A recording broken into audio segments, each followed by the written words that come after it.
Purihin ang ating Diyos na Diyos ng anumang bagyo, Diyos na maaari nating pagkatiwalaan. At ang isa pong kamangha-mangha sa Diyos na ito, na maaari tayong ilipad sa ibabaw man ng malalakas na hangin at unos, siya isang Diyos na mabait. Siya isang Diyos na mabuti at Diyos na maibigin sa mga kawawa. Sa Bible po sa Luke chapter 6 verse 31, makakita tayo po ng isang napakagandang halimbawa ng kautusan ng Diyos. Do to others as you would have them do to you. At ayaw na ayaw po ng Panginoon na merong naaapi, merong nakakawawa. Kaya ang utos sa Exodus 22:21 to 22, do not mistreat an alien or oppress him. Do not take advantage of a widow or an orphan. Huwag daw tayong mang-aapi ng mga mahihina na ngayon ay kinakatawan ng mga foreigners na wala silang kamag-anak, wala silang support system, walang magtatanggol sa kanila, o kaya ng mga balo at ng mga ulila. Napaka mapagmahal ng Diyos, lalong-lalo sa mga kawawa, sa mga api, at sa mga inaabuso. At ito po ang ating tema ngayon, you shall not abuse your fellow man. Dapat hindi nang aabuso ng kapwa-tao. Aming Diyos, salamat at kayo Diyos na maibigin, Diyos na makatarungan, at Diyos na kumukupkup sa mga kawawa. Turuan niyo po kami na magkaroon ng pananaw gaya ng inyong pananaw. Turuan niyo po kaming matuto mula sa inyong mga salita at ang aming buhay maiayon namin sa iyong kalooban. Patawarin mo po kami sa aming mga kasalanan, linisin niyo po ang aming mga karumihan, punan ang aming mga kakulangan, at bigyan kami ng kakayahang maunawa kayo. Kayo po ang maging tunay na tagapagsalita. Tuntungan ang inyong paa at kalwalhatian ang inyong lingkod at mapaglingkuran ang pangangaral ng salitang sa inyo magmumula. Nawa, payamanin niyo ang aming isip at linisin ang aming espiritu. Itaas niyo ang inyong pangalan lamang at hanguin kami sa aming mga kamangmangan at hanguin kami mula sa aming mga pagkakamali. Speak with power and majesty, walk in our midst, dispense blessings to your people, glorify yourself, O God. In the name of Jesus, our teacher, we pray. Amen. Ayaw na ayaw po ng Panginoong Diyos ang nang-aabuso ng kapwa. What are some forms and some ways of abuses inflicted on our fellow men? Marami, subalit nais nating suriin ang ilan at tingnan ang ating mga sarili kung tayo po ay may pananagutan sa ganitong bagay. Isang uri ng abuso is abuse of authority. Naging topic natin yan kamakailan. Abuse of position. By whom? By elders. Siyempre, ang pwede mag-abuso ay may kapangyarihan, yung may mataas na ranggo o kalagayan. Mga nangunguna, mga nakatatanda, at maging mga magulang. Ephesians 6:4, fathers, do not exasperate your children. That would be a form of abuse of authority. Habang ang karamihan naman talaga at higit na nakararami ng magulang ay mapagmahal, merong mangilan-ngilan na abusado rin sa mga sariling anak. At habang ang isang tao ay maaring mapagmahal na magulang sa ilang larangan ng buhay, maaring may larangan din ang buhay ng tao rin yun na abusado sa sariling anak. And one way is to abuse one child in favor of another. Kung ang mga magulang po ay may favoritism, naabuso ang isang anak para sa ikagiginhawa at ikabubuti ng isang anak naman, at yan ay hindi marapat kahit pa nga magulang ang nangaabuso. Sapagkat napakahirap tanggihan ang pang-aabuso ng sariling magulang, kaya dapat ang magulang ay mapagbantay, baka umaabuso na siya. Baka yun namang medyo malakas ay sobra na niyang pinahihirapan para doon sa medyo mahina-hina. Baka yung meron-meron ay sobra na niyang kinukuhanan para doon sa wala, na kuminsan ay kaya naman wala ay dahil sa katamaran at kabatuganan at na-spoil na ng magulang. This is a form of abuse. Another abuse of authority is abuse by rulers. Kung yan may mga monarch, o kaya elected officials, o kaya ay basta't mga may kapangyarihan na mamumuno. As can be seen nearly everywhere around the globe, there is abuse of rulers. They betray the trust given to them by the people that put them in power. Another abuse is abuse by overseers, even in the context of the church systems and religious organizations. Nakakabalita po tayo ng napakarami mga abuso, maging ng mga pastol na dapat ay nag-aalaga sa kanilang mga nasasakupan. Titus 1:7, since an overseer is entrusted with God's work, he must be blameless, not overbearing. At bakit may ganitong mga regulasyon? Dahil may mga paglabag dun sa diwa ng ganitong kautusan, kaya nagkakaroon ng mga kautusan. 1 Timothy 6:8, deacons are to be men worthy of respect, not pursuing dishonest gain. Napakarami po ng mga pag-abuso. Pati ang mga disciples ng Panginoon ay may mga tendency mag-abuso, nagko-contest kung sino uupo sa kanan at kaliwang panig ng Panginoon doon sa presidential table, kung sino ang magiging mas dakila pagdating ng araw.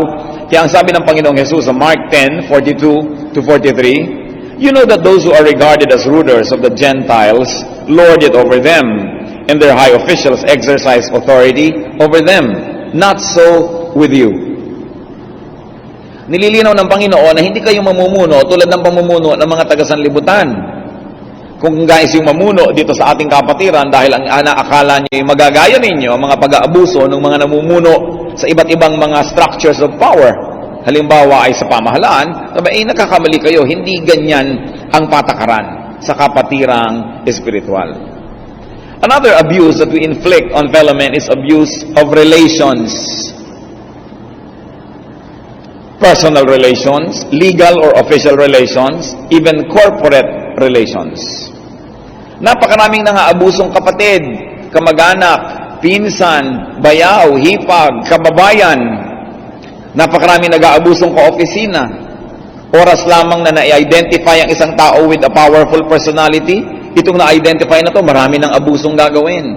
Akala naman ng mga pumapayag na mga abuso siya, yun may blessing nung nakakataas, kaya hindi na lang kumikibo. Kaya po, kung ang isang tao ay may mataas na posisyon, ay maingat na maingat siyang hindi siya nape-perceive o kaya ay napagbibintangan na napakaraming mga kaibigang malalapit na kanyang basta lang pagbibigyan ng mga kaibigan na ito kahit anong asal at kahit anong gawin. Sapagkat oras na kayo na-identify as close to power or to the powerful, many people will give way to you though you're abusing. And so to prevent this, powerful people have to be watchful as to who is identified with them. Because many people will abuse, lalo mga kamag-anak. Mga mag-anak na hindi naman nakipagpuyat sa iyo nung nag-aaral ka hanggang hating gabi. Mga kamag-anak na hindi naman nakipaghirap sa iyo nung nagtatanim ka at nagpapaunlad ng iyong isipan. Mga kamag-anak na hindi naman nakiluha sa iyo sa mga kalungkutan mo sa pag-iisa, sa paghahanap buhay, pero gusto lahat kaparte sa iyong kita. Mga kamag-anak na gusto ay kasama sa iyong kapangyarihan. Pinsan ko si Mayor, hindi naman siya yung ibinoto ng tao, ay hahara-hara at nagpapark kung saan-saan na bawal. Mga abusadong kamag-anak. Kaya dapat talaga walang kamag-anak, walang kapatid, walang kaibigan pag may kapangyarihan. Of course, I'm reminded once more, and I have told you about this king several times. This king of France, who as a child had a very close friend. At nung siya ay naging hari na, if I'm not mistaken, this is Louis XIV. Nang siya naging hari na, ay yung kanyang kaibigan ng kanyang kababata ay merong gustong pabor na hinihingi sa kanya, na ibig sabihin, kailangan may mga masacrifice sa ibang tao para ibigay niya yung pabor dito sa kanyang kababatang kaibigan. At hindi niya pinagbigyan. At sabi ng kaibigan, I thought you were my friend. At sabi ng hari, the king has no friend. Hindi ibig sabihin that the king is snobbish, that the king is unreachable, but that in terms of disposal of his duties, in terms of being king and governor, he will not give special favor to anybody called friends. Sabi niya, the king has no friend. Kaya napakahirap nung namumuno ka, hindi ka maaaring makipagpalagayang loob at makipagkabigan sa marami. Kasi yan ang pupunta sa'yo ng hating gabi, yan ang pupunta sa'yo, bubulong-bulong sa'yo, may kailangan siya, may ipapaapi, o may naapi siya na gusto niyang mapagtakpan ng kanyang mga pang-aapi at kailangan niya ngayon yung siya'y panigan ng makapangyarihan. So if you have any power at all, be wary of your relatives. Be wary of your friends. Because you might be tempted to betray God's trust. And sometimes, it comes in the form of the people's trust. So abusive relations can come into misrepresentation. Pinadala ko dito ng kuya ko, ibigay mo daw sa akin ng ganun, yung pala hindi. We know of several secretaries of high government officials who make a lot of money by extorting money from those who need the signature of the government official. Yung government official naman, pumipirma lang dahil tama namang pirmahan na. Yung sekretarya pala, hinihingan yung mga nagpapapirma. Walang kamalay-malay yung boss doon sa loob, yumayaman na yung sekretarya niya. Misrepresentation, misidentification, and even projection. All some people need is one photograph with a governor or a senator or a president or a mayor, at pagkalaki-laki nun, pinapakita na niya sa lahat ng tao para ipakitang malapit siya doon at para pagsamantalahanan niya ang kanyang influensya. Of course, kamag-anak ng mga abuse na yan of others is abuse of trust. Ewan ko gaano karami sa inyo mga kapatid, at huwag na kayo magtaas ng kamay, ang nagtiwala pagkatapos yung pinagtiwalaan nyo, inabuso kayo. Siguro lahat tayo magtataas ng kamay. Bakit ang mga tao, oras sa pagtiwalaan mo, ang kakasunod na gagawin, mag-aabuso? Oras sa pinagbigyan mo, ang kasunod nun, mga abuso. Kahit ang mga empleyado, bigyan mo ang mga empleyado ng mga privileges, mamaya, duty mo nang ibigay yon. Minsan ka lang magregalo sa isa pag-birthday niya, duty mo na every birthday, ine-expect na gagawin na yon. Pagtiwalaan mo ng susi ng bodega ang isang empleyado at mamaya nanakawang ka. Pagtiwalaan mo na pwede niyang puntahan ang iyong refrigerator, mamaya ang dami na niyang dinudukot-dukot. Iwan mo ang iyong bahay, at pagka hindi naman yung bantay mo, doon pa sa kama mo nakahigat, naka-aircon pa. Ang pag-aabuso ng tao. Alam niyo po nung araw, galit na galit ako sa mga employer na sobrang higpit sa mga empleyado. But I look at it both sides now. Dahil maraming mga tao, ang kilala lang nilang turing ay yung higpitan mo. Oras na hindi mo hinigpitan, hindi mo binantayan, hindi mo sinukat, aabusuhin ka. Subukan nyo ang mga pagawaan na walang bandy clock. Pagka hindi naman mga tananghali lahat ang dating ng mga yan, hanggang hapon na dadating, hanggang hindi na dumating. Pero parusahan mo, bawasan mo ng sweldo. Pag 10 minutes late, naku, mabilis, masakidlat kung dumating. Maraming mga tao, hindi nila gusto iginagalang sila. Ang gusto nila, sila ay pinagmamalupitan, sinusukat, pinapagalitan, para lang mag-behave. That's why this kind of privileges must be earned. Noon, galit na galit ako sa mga may-ari ng mga kumpanya, at some of them I knew, na pag may mga fast food sila, may konting maligwak, salary deduction yung empleyado. Pag hindi mo pala sinalary deduction, timba-timba na yung lumiligwak, at wala siyang pakialam. Kababait, pagka mga pa lang, temporary. Subukan mong i-permanent, bukas magwewelga yan. No? Abuse. So, sabi sa Titus 2:9, teach slaves to be subject to their masters in everything. Magtataka kayo, bakit parang hindi nag-i-speak ang Gospels, ang Bible, against slavery? Nung panahon po ng Panginoong Jesus, better off ang mga slaves kesa sa mga free peasants. Ang mga slaves ay pinapakain ng amo nila para pakinabangang mabuti, kaya tinitiyak na makakain yan dahil binili yung slave, binayaran yan, baka hindi pakinabangan, tiyak nakakain yan. At ang mga slaves sa Israel, after 7 years, are free. At kung ang amo pa nga nun ay may citizenship na maganda, pag naging free ka, magiging sa'yo yung citizenship niya. So, hindi masyadong tinuligsa sa Biblia yung slavery, dahil mas busog nun ang mga slaves kesa sa mga peasants who were free men, na talagang abuse of trust. It's important that we be trustworthy. Luke 16:12, if you have not been trustworthy with someone else's property, who will give you property of your own? Mga empleyado na binibigyan mo ng pribilehiyo, aabuso. Bigyan mo ng kaprasong gasoline allowance, mamaya ipinapasyal na yung buong mag-anak at barangay, charge to the company. Bigyan mo ng representation allowance na dapat niyang gastahin sa mga kliyente ng kumpanya, pati debo ng anak niya naka-charge, no? Sa representation. Pag-aabuso. Kaya ang maraming mga dapat ay mga mapagbigay pa ng mga employer, hinihigpitan na lang nila. Huwag mong bantayan yung mga tauhan mo sa bahay, tulugan ang tulugan. Walang ginagawa. Pero pagdating mo, para mga bubuyog, ang bibising gumagawa, magtataka ka kung maghapon sila ganito kabisi, hindi dapat ganito karami ang bahay. So isang malaking palabas, sa harap mo lang nila ginagawa, at akala naman nila nakakalusot sila. No? Akala naman mga empleyadong pagdating mo sa office ay punong-puno ng mga papel ang mga mesa ay nakakalusot. Kasi sa pagmamanage, tingnan mo lang yung results. Anong mga bunga ng ginagawa nila, kahit hindi mo tingnan yung gumagawa, malalaman mo meron ba siyang performance. Another abuse is abuse of kindness. Mga pinapautang na ayaw magbayad. Bakit ang mga nangungutang Ubod ng amo at bait pag nangungutang, at matapos mautangan ka na, naninigas ang leeg, hindi ka makita. Hindi ka man lang batiin. Hindi man lang sabihin sa yung, saka na ako magbabayad pag puti ng uwak. Wala. Ikaw pa ngayon ang mag-aalalang, nakalimutan na kaya niya. At ikaw pa ngayong nagpautang at tumulong sa kanya ng panahon ng kagipitan, ang hirap na hirap ang loob kung paano ka maniningil, kung paano ka magsasabi. Abuso. Abuse of kindness can also mean abuse of hospitality. Mga overstaying guests. Alam niyo po, ang tao, bisita lang for 24 hours. After that, hindi ka na dapat umaarting bisita. Hinuhugasan mo na yung platong pinagkainan mo. Kumukuha ka na rin ng pagkain dun sa mesa at nakikihain ka na rin. At nilalabhan mo na rin yung damit na hinuhubad mo. 24 hours ka lang dapat bisita. Yung iba, 24 days. Sabi nga sa Romans 13:8, let no debt remain outstanding. Kahit anong utang yon, kahit utang na loob, bayaran. At kung tayo po'y mahilig maging bisita mismo tayo, tandaan nyo yung policy to be welcome. The shorter the visit, the more welcome. No? Pagka hindi ka na sinasabihan ng host mong good morning tuwing umaga, makahalata ka na magbalot-balot ka na at matagal ka na dyan. No? Pagka nakikita mo yung itlog, butas na yung gitna, kinuha na yung pula, inabot mo puti na lang, umuwi ka na. You have overstayed, you're welcome. Ang hirap naman po sa marami mga taong abuso, minsan mo lang maging bisita, sa susunod, tungkulin mo na, nabuksan yung tahanan at bisita mo na siya all the time. Yan pong pagiging bisita, ang ticket niyan is good for one admission.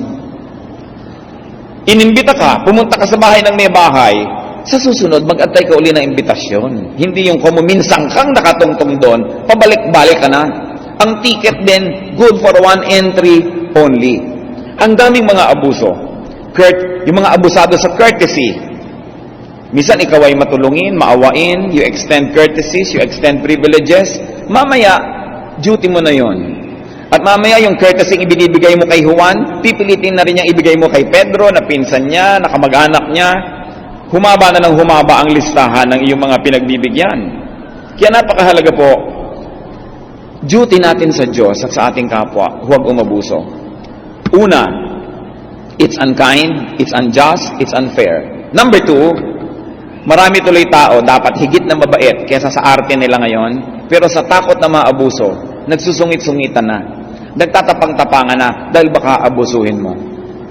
Napakaraming tao yung handang magbukas ng tahanan pakainin ka minsan, tulungan ka, pero sa takot na baka hindi ka na tumigil ka o ulit, kaya ayaw ka mang pagbigyan kahit man lang minsan.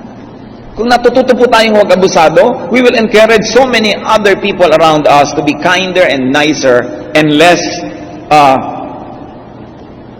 worried that they might be abused, less protective of themselves, less defensive. Of course, another abuse is abuse of other people's weakness. Bakit ganun? Pag nalaman mo ang weakness ng isang tao, kadalasan, gagamitin mo yung alam mo na yon para siya ay mapagsamantalahan. The abuse of one's poverty. Kawawang-kawawa, yun pa ang lalong kakawawain. Abuse of ignorance. Sapagkat walang alam ito, walang malay, siya pa ngayon ang aking dadayain. Kaya hindi nyo malaman kung kaninong halimaw humihiram ng kaluluwa, yung mga illegal recruiters. Alam na alam mo, nag-a-apply itong taong to go abroad kasi hirap na hirap sa buhay. Alam na alam mo na nangungutang lang o nagbebenta o nagsasangla para makapagbayad ng fee. Alam na alam mo ang hirap na dinaranas at alam mo rin ang kanyang kamangmangan na hindi siya marunong na mag-check at lahat-lahat. Tapos pagsasamantalahan. Wala pala, pagbalik mo wala na yung opisina. Fly by night, lumipad na nung gabi. Saan kaya nga ang halimaw humihiram ng kaluluwa? Ang ganitong mga tao. Na alam mong hirap na hirap ang iyong kapwa, pagsasamantalahan mo pa, lalo mo pang pahihirapan sa buhay. Katulad halimbawa ng mga nai-snatchan ka, na nadukutan ng 100 pesos, na-snatchan ng pagkanipis-nipis, almost invisible na kwintas. Yung kapwa mo mahirap, yung kapwa mo isang kahit isang tukae, nanakawan mo pa, alam na alam mo yung kalagayan niya at kalagayan niyo pareho. Saan ka kailangan kumuha ng ganong katigas na puso? Yung pagsasamantala sa mga nangangailangan, Kayo mga nagsasabing mga asawa na bibili ako ng mga jewelry, daddy, investment din ito in times of need. Walang nakapagbenta ng alahas sa magandang presyo pag nangangailangan. Halos ipamigay mo na yan. Bakit? Dahil alam nung tao, nagbebenta ka, needy ka. So bakit ka bibigyan ng magandang presyo? Pabababain ang pabababain. At yung suot mo, idagdag mo na. No? Hubad ka pa ngayon ng kung yung gintong ngipin mo pwedeng makuha, isama mo na rin dito sa platito. Tapos ang mura-mura. Because you are needy. Hindi totoo yung investment na yan. Kung magalit ng mga magagalit na misis, totoo yan, hindi yan investment. No? Sabihin nyo na lang na parang gumanda ako ng gumanda, dadit, nang lalo mo akong hangaan. Okay na yun. Diba? Para sa yung ikasisiya pag nakatingin ka sa akin, itambak mo itong mga ginto sa aking leeg. Yun pa. Pero hindi sabihing investment, alam nyo hindi totoo yun. No? At isang lanyo man niya, napakaliit ang pagkakasanglang makukuha nyo. Hindi kayo makakabawi ng inyong puhunan. Dahil pagsasamantalahan ng iba ang inyong pangangailangan. Yung pag-exploit natin sa weakness in terms of position of people, pag mas mababa sila kaysa sa atin, kaya may tinatawag ng mga sexual harassment. Hindi makakatanggi ang sekretarya ito dahil may pinapaaral na anak. So halika, kumalong ka sa akin habang nagdi-dictation tayo. May dictation nga pala ako sa iyo mamayang gabi, pumunta ka sa akin. Yung mga ganyan. Lalong-lalo po yung position, yung mga katulong natin sa bahay, halos hostage mo yan eh. Napaka-vulnerable nila sa pagsasamantala ng kapwa. Kaya kahabag-habag ang napakarami nating mga kababayan, karning pwedeng mabayaran ng kaprasong barya. Kaya yung pagsasamantala, galit na galit ang Diyos dyan. Kung tayo po ay may kapangyarihan over people, especially if they are poor or ignorant or ill or needy, ang kapangyarihan natin ay ibinibigay ng Diyos para sila'y kalingain at hindi para sila pagsamantalahan. Deuteronomy 24:14, do not take advantage of a hard man who is poor and needy. Poor na nga, needy na nga eh. Dadagdag ka pa sa sisip-sip ng kanyang dugo. Another abuse, of course, of others is abuse of emotion. Diyan magaling yung iba. Exploiting another person's positive or negative emotions. Kung sobrang masaya, pwedeng madilihensyahan to, masaya. Kung galit naman, pwede mong lalong galitin at ipabaril mo yung nakakainisan mo, mamamanipulate mo ang kanyang galit. So manipulation is a form of abuse of emotion. 1 Thessalonians 4:6, no one should wrong his brother or take advantage of him, especially his emotion. At meron pa pong isa, under abuse of emotion, yung blackmail. Di ba mahal mo ko? So si boyfriend, sasabihin kay girlfriend, di ba mahal mo ko? So kung mahal mo ko, halika tayo magbiglang liko. So kung ayaw ni babaeng hindi magbiglang liko, hindi mo ako mahal. Ito namang si babae, papatunayan ng mahal siya. O sige na nga, para papatunayan ko. Ba't yung papatunayan? Ano kayo, sira? Sabihin mo, ba't ako magpapatunay? Di ikaw. Kung talagang gusto mong patunayan mong mahal mo ko, ba't di mo ako igalang? Bakit ako ang magpapatunay? Nabaligtad yata yan. Si Delilah, ganyan ang gimmick niya kay Samson. Alam niyo si Samson, binigyan ng Diyos sa kapangyarihan na symbolized by his hair, which should not be cut. So mahaba ang buhok niya. Nazirite siya. May mga special person sa Israel na Nazirite, isinusumpa nung ina sa Diyos na ang batang ito ay para sa Diyos all his life. Hindi siya iinom ng alak, hindi siya magmamalabis sa pagkain, at lalong-lalong hindi niya ipapagupit ang kanyang buhok. So napakalakas itong si Samson at natatalo niya yung mga kalaban ng Israel. Pero nagkaroon siya ng girlfriend na taga sa kabilang panig, si Delilah. At si Delilah walang ginawa kundi suyuyuin itong si Samson, ganyan-ganyanin ang mga tenga-tenga ni Samson para makuha niya yung sikreto. No? Judges 16:15, then she said to him, how can you say I love you when you won't confide in me? This is the third time you have made a fool of me and haven't told me the secret of your great strength. At dahil doon sa emotional blackmail ni Delilah at kauungot ng walang tigil, ibinigay na rin ni Samson ang sikreto. At alam niyong nangyari, nawala ng lakas si Samson at nagkaroon siya ng isang kawawang wakas. Dahil nadala siya sa emotional blackmail.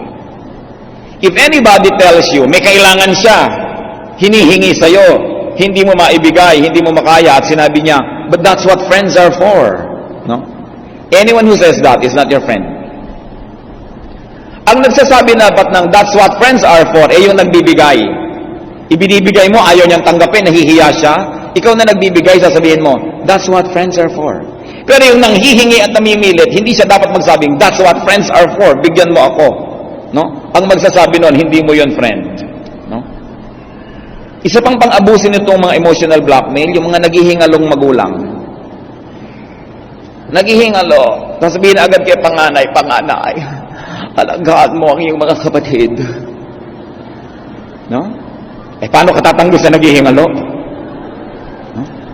So, papayag na ngayon si kapatid, opo, matuloy na lang kayo, sige po. No? Dahil mukhang hirap na kayo, katitinghok-tinghok. Susumpa ka ngayon ng lahat ng sumpa. No? Alam nyo, kung kayo ay may girlfriend, at hindi nyo balak, talagang pakasalan dahil nakita nyo may masamang ugali, huwag nyong dadalawin ang nanay niya pag naghihingalo. Naku, pasusumpayin kayo. Alagaan mong anak ko. Paano ka tatanggi? Mapapasubo ka ngayon. No? Be wise. So, okay lang alagaan mo yung mga kapatid mo dahil bili ng namamatay mong magulang. Alagaan mo si Junior. Pero my goodness naman, 30 years later, sanga-sanga na ang bigote ni Junior. Nakasandal pa rin kay Kuya. Yan ang abuso. Nung paslit ka, sige, isinumpa sa magulang na alagaan ka, pero ito ba naman ang sedula mo ay tambak-tambak na? Junior ka pa rin. Kaya abuso. Psychological abuse ito. At yung mga may masakit sa puso. May sakit ako sa puso, masama ako magtampo. Lahat na ngayon ang hingin, ibibigay mo. Ayan, ang puso ko, tumitibok-tibok na. Mga abuse of emotion. Huwag tayo pong manipulative. Kayong may mga sakit sa puso, alam nyo yung arte. Ano? At alam nyo yung totoo. Hindi tayo dapat abusive sa ganyan dahil sa takot na lang ng mga kamag-anak nyo mag-guilty pag bigla kayong nanigas, naaabuso na tuloy sila. Another abuse is abuse of passiveness. Abuse of silence. Which Eve was guilty of. Nung si Emma ay nakikipag-usap sa ahas, tahimik lang si Adan, napansin nyo. Wala siyang sinabi. At dahil wala siyang sinabi, nagtuloy-tuloy itong babaeng to, pumitas, kumain, pinakagat pa yung asawa. Adam's passiveness was abused by Eve. Genesis 3:6, when the woman saw that the fruit of the tree was good for food and pleasing to the eye, and also desirable for gaining wisdom, she took some of it and ate it. She also gave some to her husband, who was with her, and he ate it. Malinaw ito mga kapatid, nandun si Adan, pero hindi kumibo.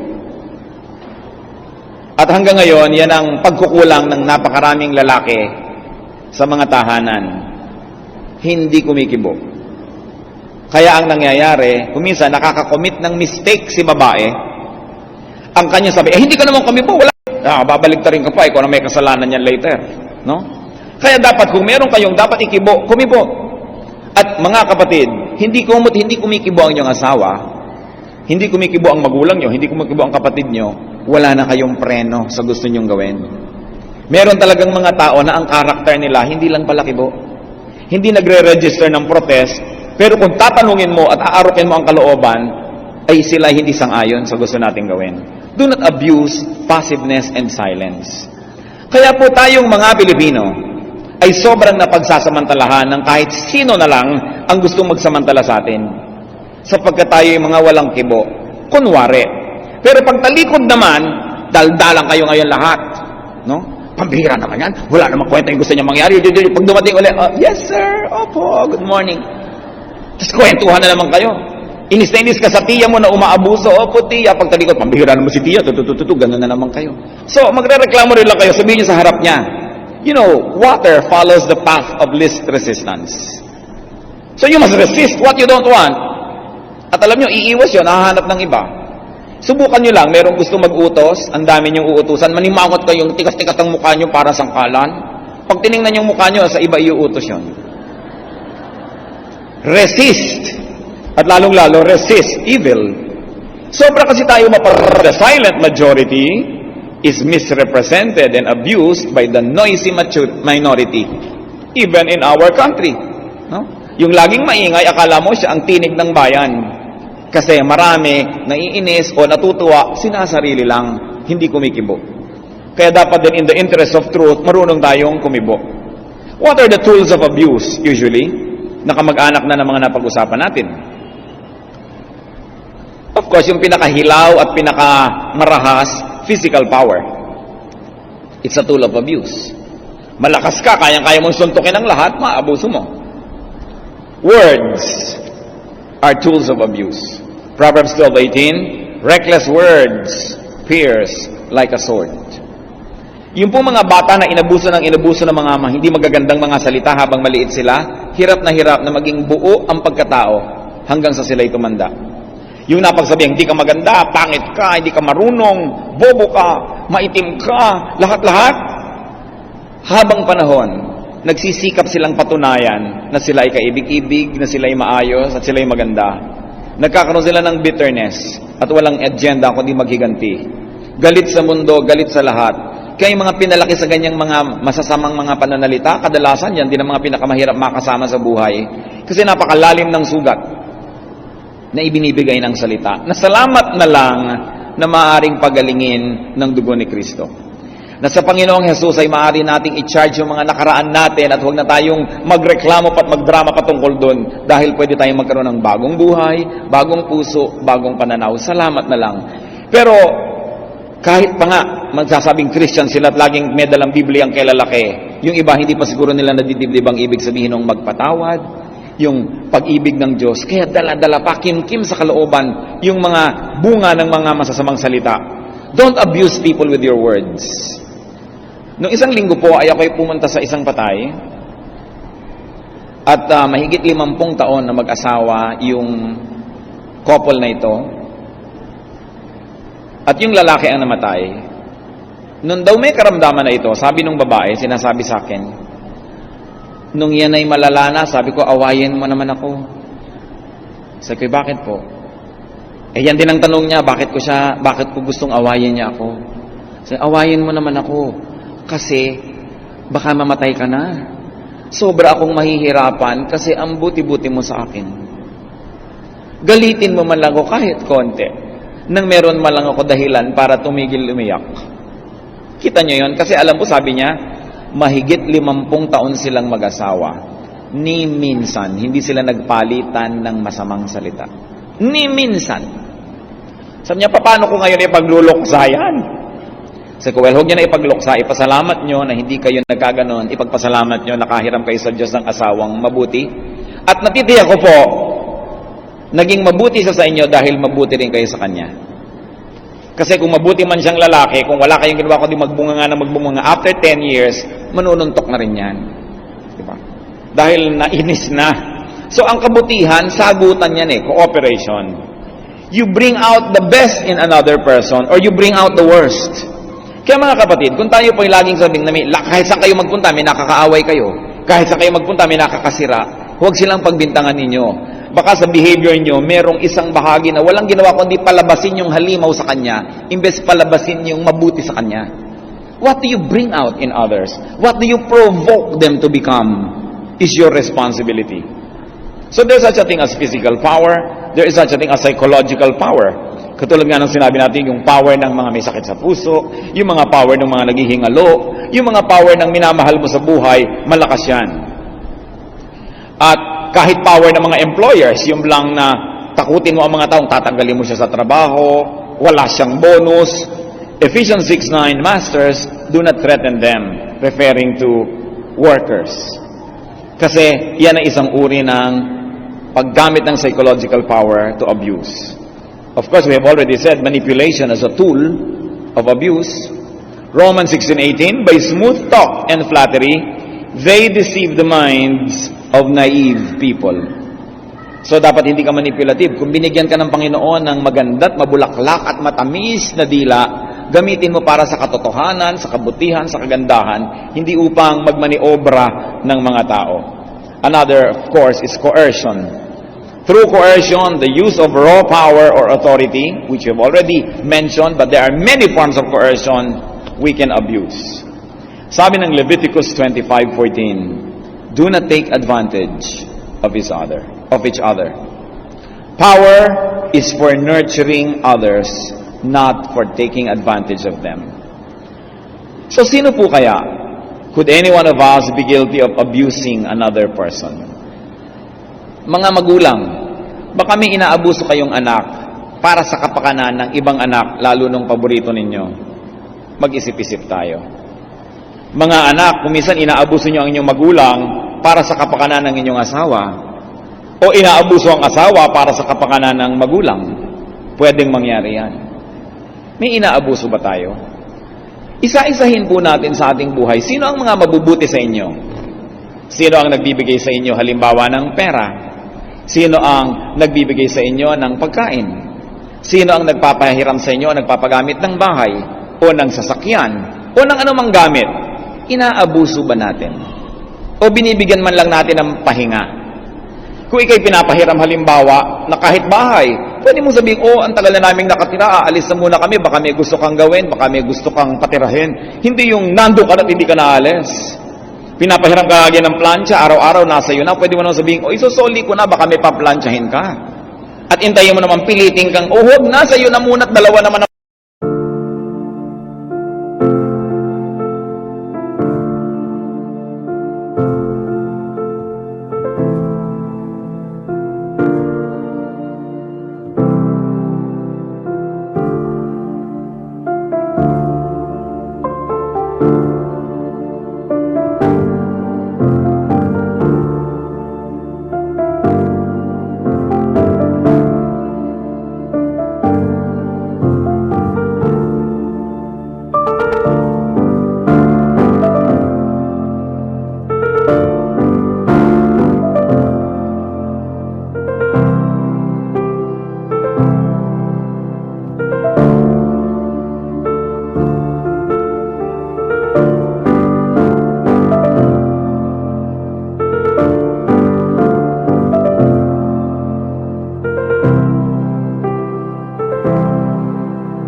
plancha ko. O kaya ikaw na nanghihiram ang may sabing, dalawa naman ang plancha niya eh.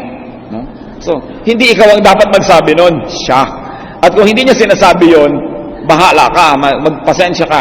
Akala kasi natin, pag maraming bunga yung prutas ng kapitbahay, entitled na tayo.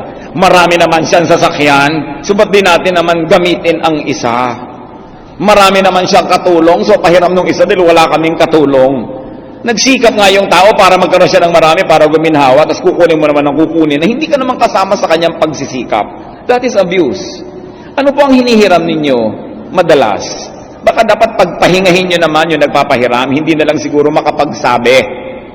Dahil nga, ayun, mabuting loob, mababang loob. Kaya tayo na mag-volunteer. Are you getting more for less?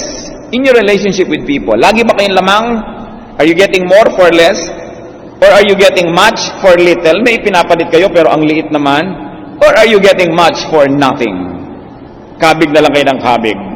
The Lord hates dishonest gains. The Lord hates dishonest weights and scales. Nakalagay po yan sa Old Testament, kinamumuhian niya ang mga maling timbangan. Ibig sabihin, bumibili ka ng 1 kilo, nagbabayad ka para sa 1 kilo, ang nakuha mo lang, walang guhit. Ayaw ng Diyos nun. Meron ba tayong ganung relasyon na ang mga tao are getting less than what they deserve from us? Panginoong Diyos, kami nga po ay nagpapasakop sa inyo. Nais namin magpasuri kung kami mga abusado. Nag-aabuso ba kami ng posisyon, ng relasyon, ng emosyon? Nag-aabuso ba kami ng aming kapwa? Tunay na inyong puso ay panig na panig sa mga kapuspalad at mga kawawa. Kaya nawa, Panginoon, huwag niyo kaming makita na nasa kabilang panig na nagiging kaaway niyo. Turuan niyo po kaming suriin ang aming buhay. Kung totoo nga ba na kami ay posibleng nakakaabuso na ng kapwa. Baka abuso na kami ng kabaitan, baka abuso na kami ng courtesies. Turuan mo kami, Panginoon, na iayos ang aming buhay. At sa mga nakaabuso sa amin, turuan mo kaming magkaroon ng lakas ng loob na tumanggi. Turuan mo kaming manindigan para sa kung ano ang mabuti, para sa lahat at para sa amin. Nawa, huwag namin, Panginoon, pagkamalian ang ibig sabihin ng pagiging makadiyos ay tanggapin na lang ng tanggapin ang pang-aabuso ng kapwa. Teach us to stand for what is true, what is right, what is just. At kung may mga nang-abuso sa amin noong unang mga panahon, Panginoon, turuan mo kami magpatawad na, limutin na, at nang ganun, huwag kami maging alipin ng nakaraan, huwag kaming mabuhay sa anino ng mga di magagandang emosyon at mga damdamin. Palayain niyo po kami.